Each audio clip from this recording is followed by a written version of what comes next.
নদীর তীরে বসে জাল মেরামত করছেন জেলেরা। অনেকেই জাল ফেলছেন পানিতে, তবেই মিলছে না কাঙ্ক্ষিত মাছ। চাঁদপুরের পদ্মা মেঘনায় মিলছে না ইলিশ সহ অন্যান্য মাছ।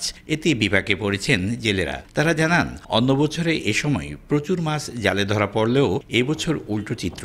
কাঙ্ক্ষিত মাছ না পাওয়ায় মানবেতর জীবন যাপন করছেন তারা। সাগরে নিষিদ্ধ জাল ব্যবহার করে ছোট মাছ ও পোনা ধ্বংস করায় এমন অবস্থার সৃষ্টি হয়েছে বলে অভিযোগ তাদের। এদিকে মাছ না থাকায় ফাঁকা স্থানীয় আড়তগুলো। দিন দিনে মাছের অকাল, দিন দিনে শূন্য যাইতেছে। মেশিন দিয়ে চালিয়ে লম্বা এই মাথা এগুলো সাপ দিয়ে এবার মাছ টানে। এই ধরনের মাছ এই দেশে আসতে পারে না। উপরের পানি ওইটা হলো বিষাক্ত পানি। ওই পানির কারণে বিভিন্ন জাতি মাছ আছে, এই মাছ ওই ডিমের নষ্ট হয়ে যায়। দানা ফানা করে খাওয়ান লাগে, এই দোয়ানো ভাই ওই দোয়ানো ভাই ওই দোয়ানো ভাই।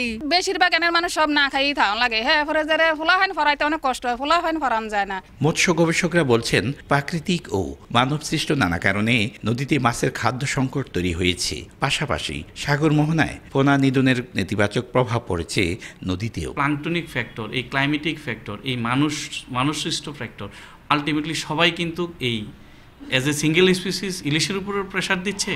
পাশাপাশি ইলিশ সহ প্রাকৃতিক নদীর যে বাস্তু সংস্থান, টোটাল যদি ইকোসিস্টেমটা লস হয়ে যায়, ফুড চেইন, ফুড ওয়েব যদি নষ্ট হয়ে যায়, আমার কিন্তু মাছ ইলিশ তো থাকবে না, অন্যান্য মাছও থাকবে না। চাঁদপুরের পদ্মা ও মেঘনায় মাছ ধরে জীবিকা নির্বাহ করেন অন্তত 50,000 জেলে।